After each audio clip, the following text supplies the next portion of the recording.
Board meeting. Everybody was standing for a moment of silence. Give Mr. Michael Allen, please, to the pledge.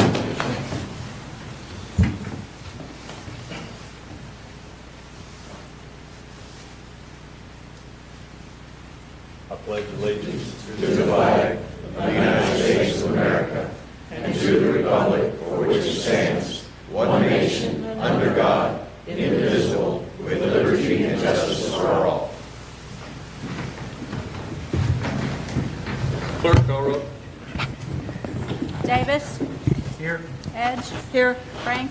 Here. Griffin. Here. House. Here. McDonald. Here. Nault. here. Payne. Here. Steiner. Here. Waldrop. Here. Walker. Here. What the quorum says. If everybody's had a chance to look over the minutes from the previous meeting, I'll entertain a motion to approve. I'll make a motion. Motion by Bob. Second by Mr. Eddie. All in favor, say aye. Aye. Any opposed? Okay. Ms. Janae, Treasurer's Report. Good evening. Was everyone able to get the reports online? Yes, ma'am.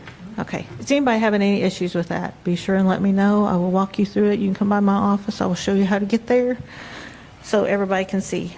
Sales tax is up. Yay. 6.7% over this time last year. County general portion about 33,000. Jail portion 14.5. Over projections 2.4%, 2.8 for the jail.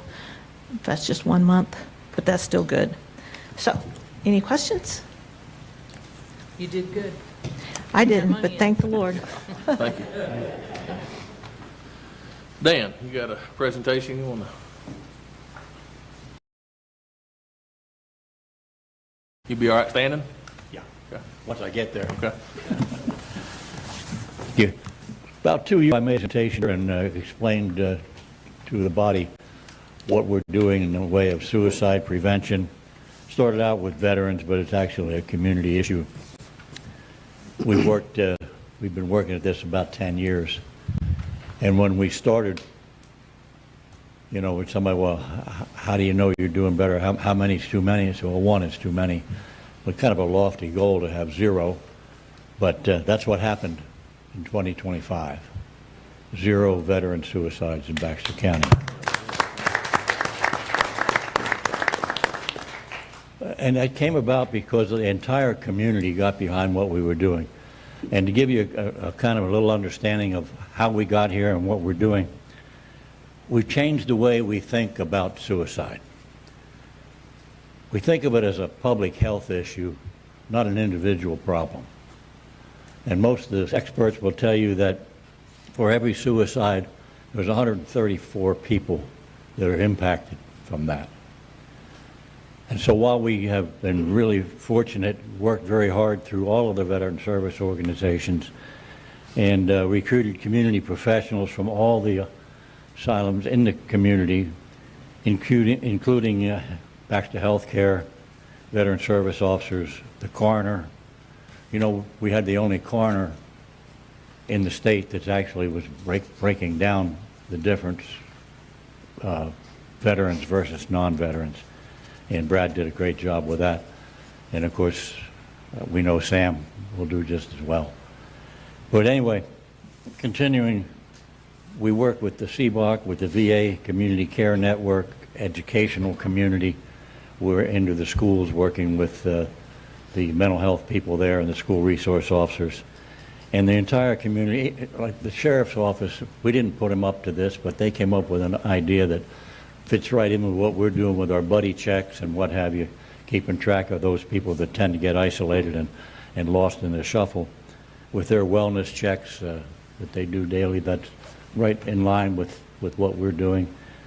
And a lot of organizations like that, Baxter Health, Baxter Lab, the entire community. We created an action plan to respond to the problem and provide public awareness, recognize warning signs, talk to people that you think have problems. They do generally communicate when they're in that situation. And just, we've been doing this a long time and been recognized all over the country for our success. And you got to think, you know, a guy don't wake up one morning and decide, I think it'd be a good day to kill myself. They have a series of issues and so on, and finally it may take one small issue that they just kind of feel like they're hopeless, they have no control. And once they make that decision, it happens pretty quickly. So we spend a lot of time trying to find those isolated people. We work with the clergy, the care center out of Redeemer Church there. There's 29 churches that work out of there that we meet with. And we find these people through their families and through their church family. We provide this outreach to individuals we haven't seen in a while. This last year, we had a lot of people in the community come up with, and we keep creating new events, and I don't do it. My wife Donna is commander of the auxiliary unit. She doesn't do it.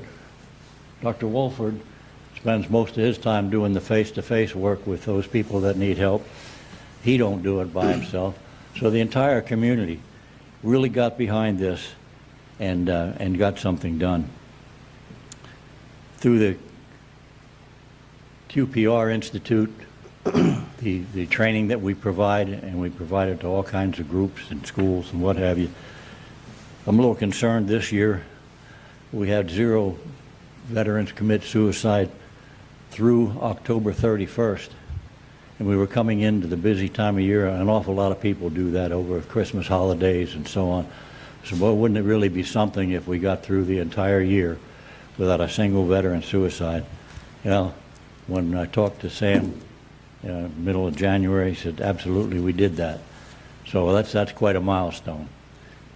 We're also working quite a bit with the school system. Dr. Sutton, their mental health person, a couple of members of the school board. I know Lisa was on the school board for a while, and we worked pretty closely with Scott Booth and his help, and quite a bit with the ROTC program. And they're doing a similar kind of a thing with kind of hope squads when they have training for these seniors that if they identify somebody with a problem, bring it to the attention of Dr. Sutton. So there's just an awful lot that has been going on with it. You know, initially, when we started this program, we were losing a dozen people a year, a little over that, to suicide in Baxter County. We were the highest suicide rate in the state, and the state ranked number 8 in the nation. Basically, Brad used to tell me it was 2.2 per month, about half of them veterans. And he did a real good job of identifying them for us. Within a couple of years, we had that rate down by 35%. By the third year, the veteran number was down by 75%. So we've kind of established the way that you can deal with this as a community issue, a community public health issue. We did have one suicide in the schools, one girl. That was way too many, so we want to prioritize and continue to prioritize that work. But I just wanted to take it, I was visiting with the judge right after the first of the year about where we are and what we're doing. He suggested, asked me if I might make a presentation to the Quorum Court.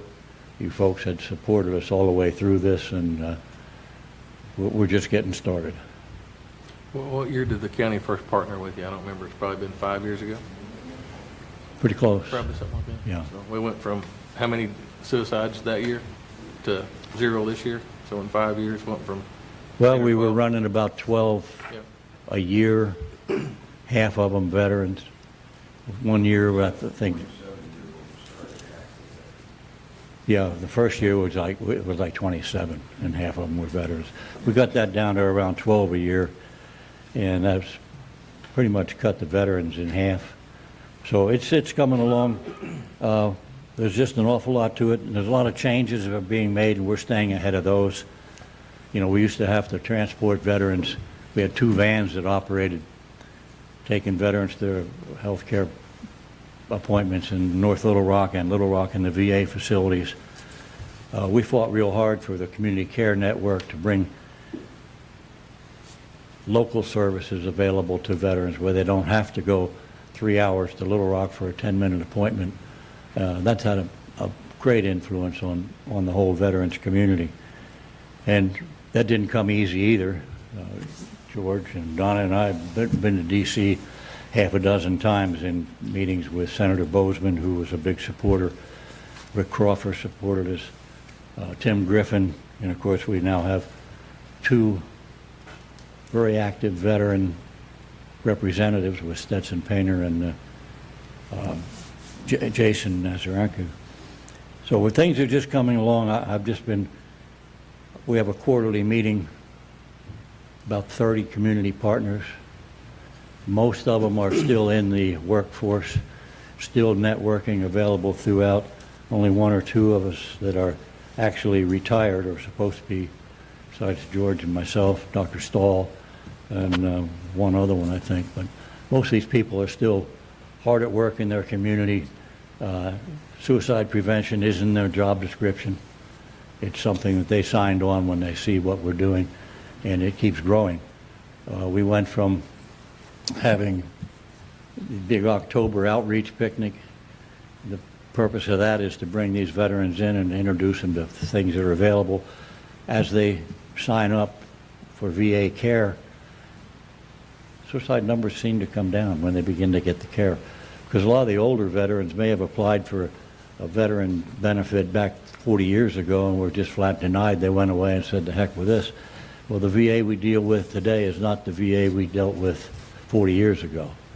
And so there's been a lot of changes. Getting these people out and into the system is a big part of it.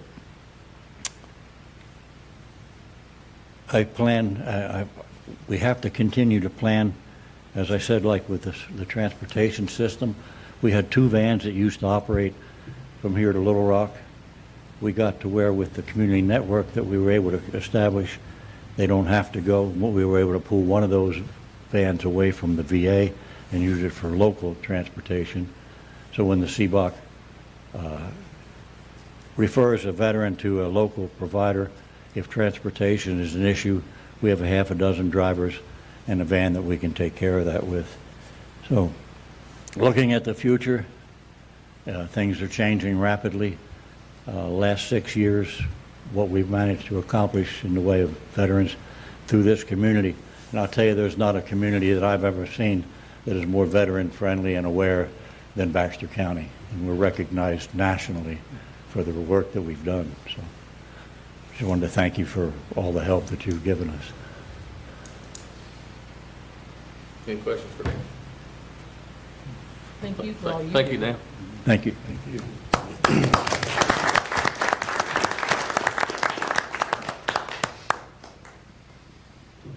Indeed, many thanks for your support. We bet. Could not do it without you. We've changed a lot in 5 years, that's for sure. As we get into new business, item number 1, sponsored by Mary Ann, is an ordinance appropriating fees in the sheriff's office. Appropriation ordinance number 2026-blank, be it enacted by the Quorum Court of Baxter County, State of Arkansas, an ordinance to be entitled, an ordinance appropriating fees and reimbursements in the amount of $7,342.16 received in the month of December to the Sheriff's Office 2025 budget. Heard the reading, do we have a motion? Move to adopt. Motion by Miss Mary Ann. Second. Second by Miss Lisa. Any questions? Clerk call roll. Davis. Yes. Edge. Yes. Frank. Yes. Griffin. Yes. House. Yes. McDonald. Yes. Knopf. Yes. Payne. Yes. Steiner. Yes. Waldrop. Yes. Walker. Yes. With a vote of 11 yeas, 0 nay. Appropriation ordinance number 2026-4 is adopted. Bless you.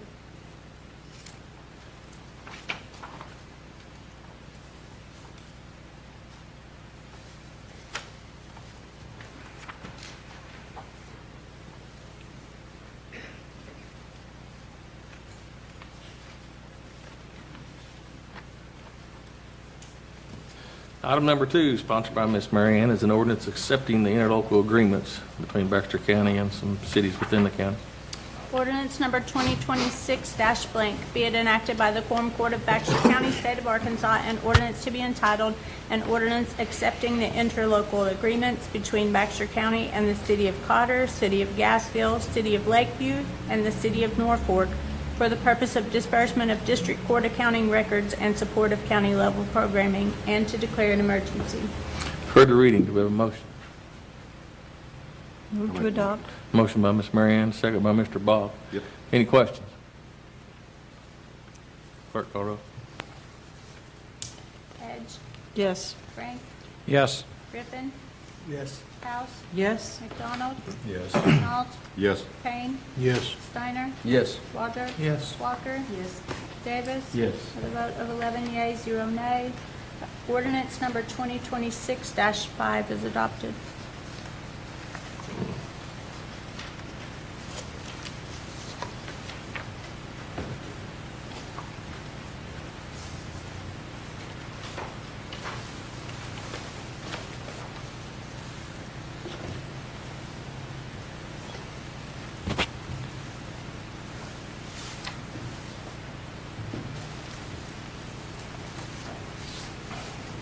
Item number 3, sponsored by Ms. Lisa, is a resolution confirming the reappointments in the Cotter-Gassville Rural Fire Protection District.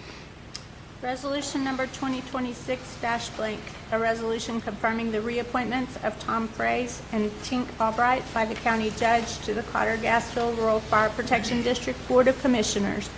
Be it resolved by the Quorum Court of Baxter County, Arkansas, that Section 1, the following members of the Cotter-Gassville Rural Fire Protection District Board of Commissioners, having been reappointed by the county judge for a term of 3 years to expire February of 2029, are hereby confirmed by the Quorum Court. Tom Fraze and Tink Albright. Section 2, this resolution shall be in full force and effect from and after its passage and approval. Heard the reading. Do we have a motion? Make a motion. Motion by Mr. Bob, Second. second by Mr. Dennis. Any questions? Clerk call roll. Frank? Yes. Griffin? Yes. House? Yes. McDonald? Yes. Nault? Yes. Payne? Yes. Steiner? Yes. Waldrop? Yes. Walker? Yes. Davis? Yes. Hedge? Yes. With a vote of 11 yeas, 0 nay. Resolution number 2026-1 is adopted.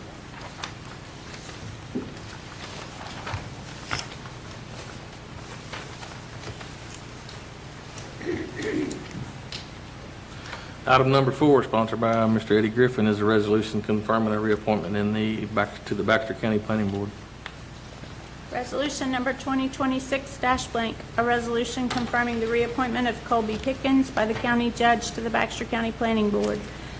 Now therefore be it resolved by the Quorum Court of Baxter County, Arkansas, that Section 1, the following member of the Baxter County Planning Board, having been reappointed by the county judge for a term of 4 years to expire January of 2030, is hereby confirmed by the Quorum Court. Colby Pickens. Section 2, this resolution shall be in full force and effect from and after its passage and approval. Heard the reading. Do we have a motion to approve? Motion to approve. Motion by Mr. Eddie, Second. second by Ms. Mary Ann. Any questions? Clerk call roll. Griffin? Yes. House? Yes. McDonald? Yes. Nault? Yes. Payne? Yes. Steiner? Yes. Waldrop? Yes. Walker? Yes. Davis? Yes. Edge? Yes. Frank? Yes. With a vote of 11 yeas, 0 nay, resolution number 2026-2 is adopted.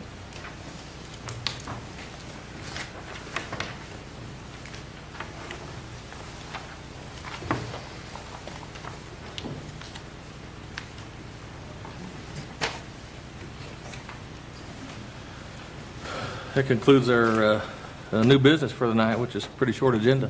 I just want to remind everybody our meeting next month, I think we voted in January to move it up till Monday the 2nd instead of the 3rd, so it'll be on Monday next month. And everybody be here on that day. Don't forget. Lisa? I won't forget. Thanks for shouting that out. Anyway. Appreciate that.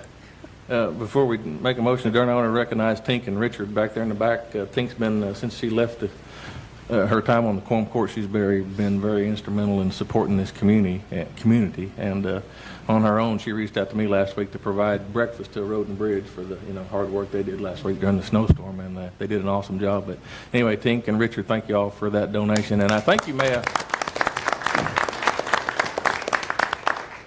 donated breakfast to the sheriff's office too, did you not?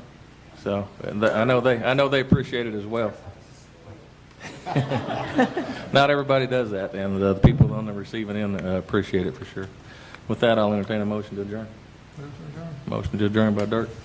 Second by Mr. Bob. All in favor? Aye. Meeting is adjourned.